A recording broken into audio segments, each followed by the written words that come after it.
Sonic X episode 64. After pointless recap, I guess we'll get tons of time wasted as Sonic politely stands there doing nothing and listens to Dark Oak bragging about how many people are around.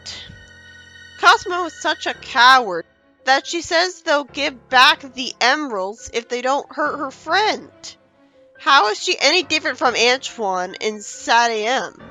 Like when he said that he was Robotnik's friend and kissed Snively's feet to avoid getting in trouble. It's complete with her having tons of focus on her worrying, wasting time in the episode. And Sonic gets dogpiled by robots. It's unbelievable that Sonic doesn't just instantly start spin dashing all over the place to cut through all these robots as a speeding buzzsaw. Instead, he somehow takes these robots seriously at this point. After all the robots he's fought. What a wuss!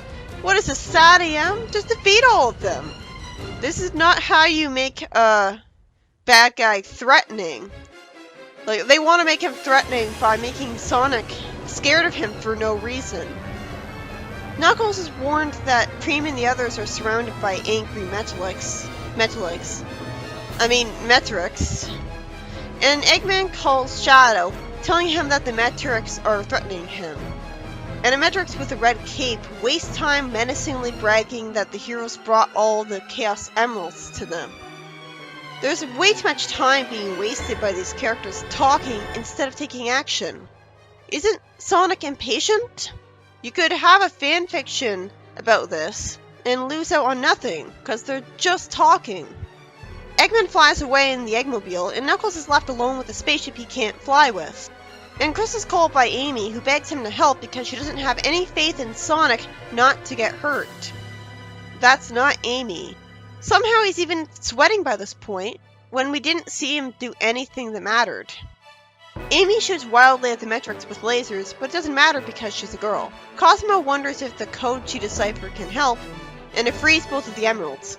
No way she'd be more useful than Sonic is. He would have trashed all these robots easily by now.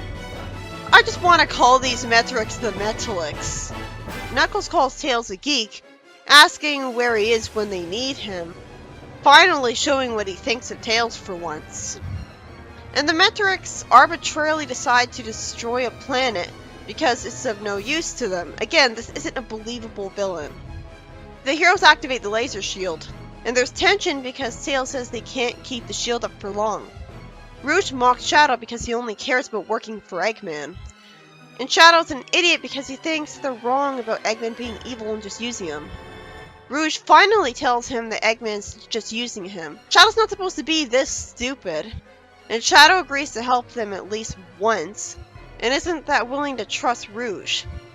We had the SA2 adaptation, he had character development, turned good there, and then you just put him back to Eggman's side just because he has amnesia?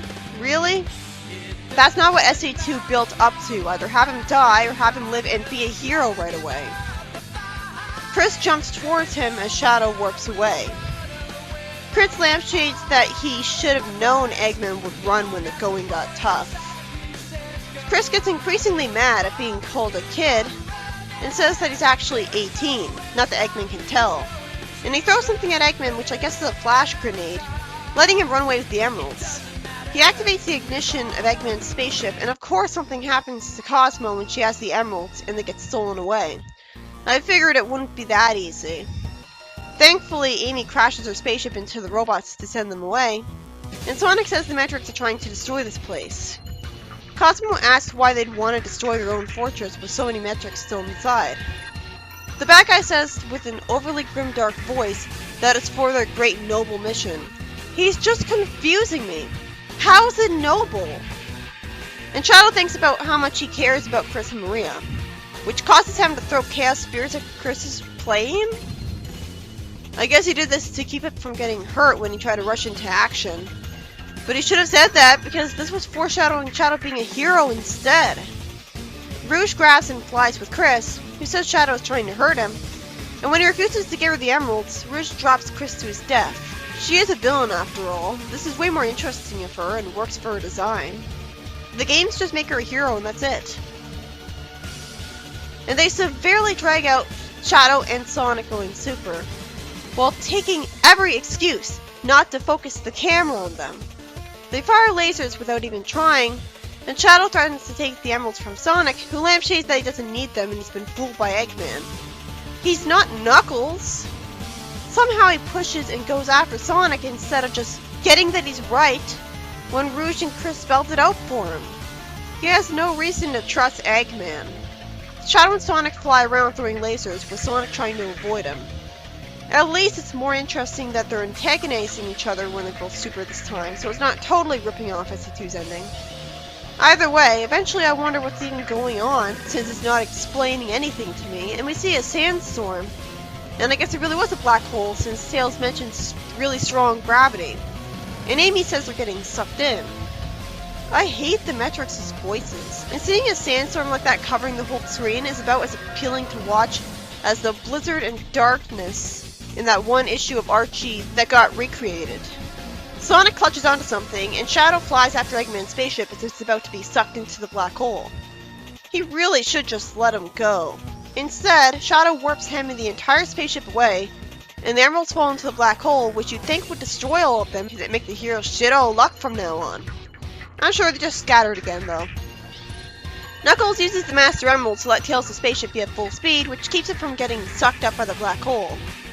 Where did that hole even come from anyways? How did the Metarex create that? The Dark Oak then says smugly that the resourcefulness was totally just a test all along. You'd think he'd be frustrated at failing, like a real person would. Even Eggman is more of a character than him. This episode had the emeralds apparently fall into a black hole. They probably just warped somewhere else. And Shadow warps away Eggman's spaceship to keep it from falling into it as well, spending the whole time somehow not realizing that Eggman's just using him when he's told that multiple times. And as far as he's concerned, he's just met Eggman, so he has no reason to assume he's trustworthy.